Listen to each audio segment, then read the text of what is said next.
Video শুরু করার আগে বলতে চাই, তামিম ইকবাল খান এখন বর্তমানে যথেষ্ট সুস্থ আছেন, অনেকটা রিকভার হয়ে গেছেন, হার্টের রিং পরানো হয়েছে এবং ওভারঅল ইনশাল্লাহ সপ্তাহখানেক বা 2 সপ্তাহের মধ্যে তামিম ইকবাল সুস্থ হয়ে যাবেন।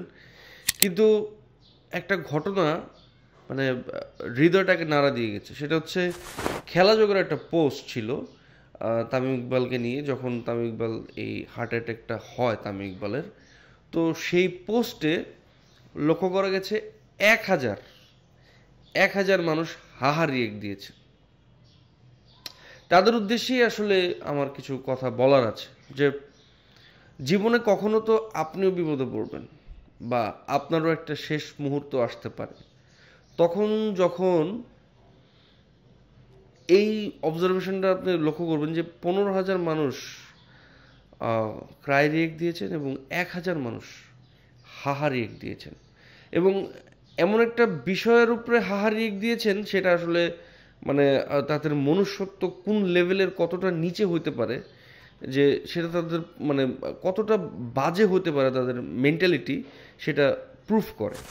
এবং মানে অদ্ভুত ব্যাপার, আজকে কিন্তু সাকিবুল হাসানের বার্থডে, সাকিবুল হাসানের জন্মদিন, এবং আজকের দিনেই তামিম ইকবালের এরকম একটা গুরুতর অবস্থায় তামিম ইকবাল, এবং সকাল থেকে তামিম ইকবাল আসলে কিছুটা শরীরে বুক ব্যথা অনুভব করছিলেন, এবং আস্তে আস্তে সেটা প্রথমে উনি আসলে গ্যাস্ট্রিক ভেবেছিলেন, যে এটা এটা বুকে ব্যথা হয়েছে মানে গ্যাস্ট্রিক হচ্ছে, কারণ ইফতারের সময় ভাজা পোড়া হয়তো উল্টাপাল্টা কিছু খাওয়া হতে পারে।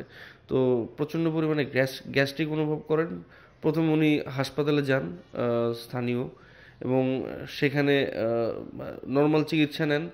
তো উনি ভাবেন যে হয়তো গ্যাস্ট্রিকের সমস্যা, কিন্তু আসার পরে আবার অবনতি, এবং ধীরে ধীরে এমন পর্যায়ে চলে যায় যে আসলে শেষমেশ হাসপাতালে তাকে অ্যাডমিট করতে হয়, এবং চেক করে হার্টে ব্লক ধরা পড়ে, এবং সাথে সাথেই রিং পরানো হয়। এবং এখন পর্যন্ত যতটুকু জানা গেছে যে তামিম ইকবাল অনেকটা বিপদ মুক্ত। কিন্তু তারপরও মানুষের এই অ্যাটিটিউড, মানুষের এই মানে এই এই ব্যবহার আসলে কষ্ট দেয়।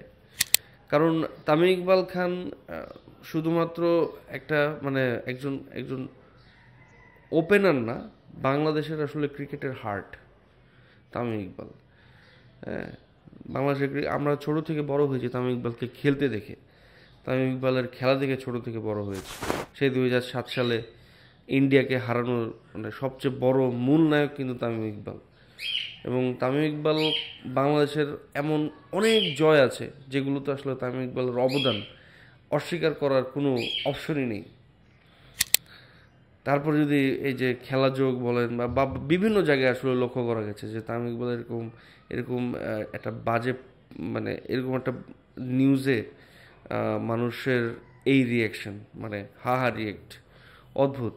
আসলে আপনারা আসলে অদ্ভুত, এবং আমরা সবাই দোয়া করি তামিম ইকবাল খান যেন দ্রুত সুস্থ হয়ে আসেন এবং মাঠের ক্রিকেটে আবারও বাংলাদেশের লাল সবুজের জার্সিতে, তো আমরা স্বপ্ন দেখি যে লাল সবুজের জার্সিতে তামিম ইকবাল আবারও মাঠে নামবেন। কিন্তু জানি না, তামিম ইকবাল তো আসলে রিটায়ার্ড গ্রহণ করে ফেলেছেন। কিন্তু তামিম ইকবাল আপনার জন্য অনেক অনেক দোয়া রইল, এবং আমরা আমরা যারা ভক্তরা আমরা আপনাকে মানে অনেক ভালোবাসি। শুধু ভক্ত না, আমি জানি বাংলাদেশের যারা ক্রিকেট দেখেন তারা ম্যাক্সিমাম তামিম ইকবালকে ভালোবাসেন।